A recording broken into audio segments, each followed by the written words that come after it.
লোকটা যখন মারা গেছে তার ছেলে ছোট্ট নবীজির কাছে যে বলে, হে রাসূল, আমার বাবা মারা গেছে। নবীজি বললেন, কে তুমি? আমার নাম আব্দুল্লাহ, আমার একটা ছোট ভাই আছে তার নাম আব্দুল্লাহ, সব আব্দুল্লাহ হয়ে গেছি আমি। কাঁদো কেন? আমার বাবা মারা গেছে। বাবা মারা গেছে, কাঁদতেছো কি? বাবার নাম আব্দুল্লাহ বিন উবাই বিন সলুল। নবীজি কথাটা শোনার পরে বললেন, ঠিক আছে, বাবা মারা গেছে, আমার সাথে এখন যারা বসে আছে 1-2 জন না, 22 জন সাহাবী, সব আল্লাহর জান্নাতি সাহাবী। বাবা মারা গেছে, কি করা লাগবে এখন? আমার বাবার জানাজা আপনি পড়াবেন। আমার বাবা শেষ পর্যন্ত মরণের আগে বলেছে যে নবীজির গায়ে যে জামা আছে ওই জামাটা দিয়ে যেন আমার কাফন দেওয়া হয়, এই কাজটা আপনি করেন। নবীজি সঙ্গে সঙ্গে নিজের জামা খুলে ছেলেটার হাতে দিয়ে দিলেন। হযরত ওমর জামা খুলে তখন দিচ্ছিলেন, তখন টান দিয়েছিলেন, হে নবী, আপনি জামা দেবেন না। উহুদের ময়দানে যখন আপনি যুদ্ধে যাবার জন্য সাহাবীদের নিয়ে যাচ্ছিলেন, এই লোকটা পেছন দিক থেকে 300 মানুষ নিয়ে ভেগে গিয়েছিল।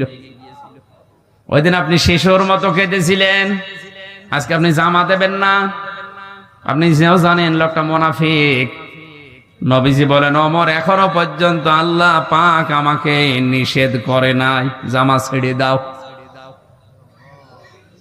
খুব খেয়াল করে শোনেন তো, জামা ছেড়ে দেওয়ার সঙ্গে সঙ্গে 21 জন সাহাবী দাঁড়িয়ে গেছে।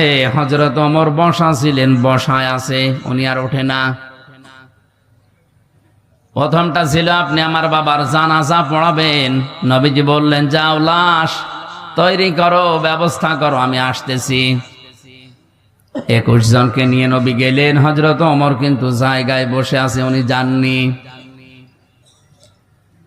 জানাজা প্রস্তুতি হয়ে গেছে, নবীজি দাঁড়াবেন। হঠাৎ জিবরাইল এসে বলে, হে নবী, নামাজ থামান, ইস্তাগফির লাহুম আও লা তাস্তাগফির লাহুম, ইন তাস্তাগফির লাহুম 70 মাররাতান। তাফসিরে হাক্কানিতে আছে, তাফসিরে ফি জিলালিল কোরআনে আছে। এ পর্যন্ত বলার পরে ফেরেশতা থেমে গেছে। ফরিদপুরবাসী, বিবেক যদি থাকে আপনার, আমি কিন্তু হেদায়েতের নিয়তে কথা বলছি, ভালোভাবে শোনেন। 70 মাররাতান পর্যন্ত বলার পরে ফেরেশতা থেমে গেছে, আর বলে না। হে নবী, আপনি এই লোকটার জানাজা পড়িয়ে, জানাজা মানে দোয়া করা, জানাজা মানে এই লোকটার জন্য দোয়া করবেন, ক্ষমা চাবেন আল্লাহর কাছে। এইরকম লোকের জন্য ক্ষমা চান আর না চান সমান হবে। আপনি যদি এরকম মানুষের জন্য 70 বারও ক্ষমা চান, আল্লাহ ক্ষমা করবে না। এখানে কিন্তু কা শব্দটা নেই, হোম আছে, জমির, এটা বহুবচন। শুধুমাত্র আব্দুল্লাহ ইবনে উবাইয়ের জন্য আয়াতটা নাযিল হয়নি, কিয়ামত পর্যন্ত এর চরিত্রে যারা চরিত্রবান হবে তারা ওই আয়াতের শামিল। এই জন্য হোম দিয়েছেন আল্লাহ। আপনি যদি 70 বার দোয়া করেন, আল্লাহ কবুল করবে না, মাফ করবে না। নবীজি মনে মনে সিদ্ধান্ত নিলেন, আল্লাহ 70 বার তুমি ডাক দিয়েছো, যে 70 বার বললে মাফ হবে না, আমি এই লোকটার জন্য 71 বার দোয়া করব। কতবার?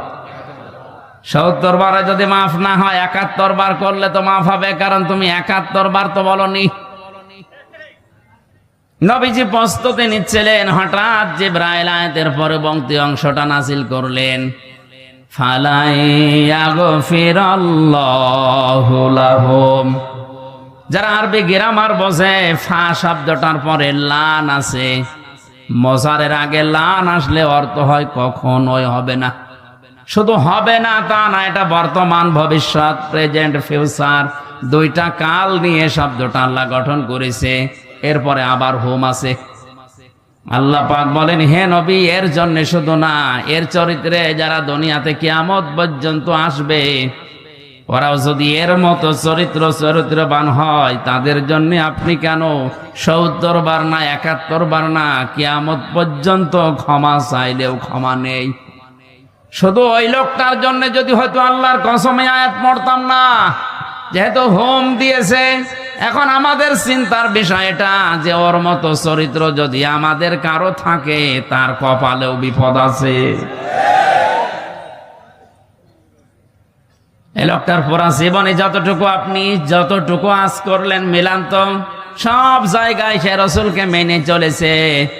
শুধু রাজনৈতিক জীবনে আল্লাহর নবীকেও আদর্শ হিসাবে মানত না, ওর আদর্শ ছিল আবু জেহেল।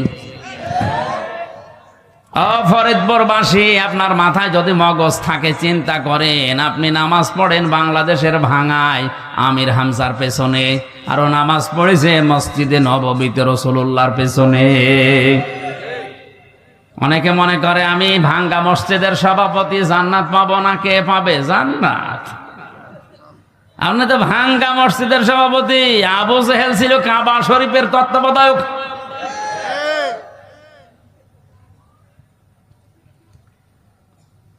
তাহলে এ লোকটার ইমান ভেঙে গেছে। এই যে 10টা কারণে মানুষের ইমান ভেঙে যায়, তার 5 নাম্বার কারণটা বলেছিলাম, আল্লাহর নবী বাদ দিয়ে অন্য কাউকে যারা আদর্শ হিসাবে মেনে নেবে তার ইমান ভেঙে যায়, নষ্ট হয়ে যায়।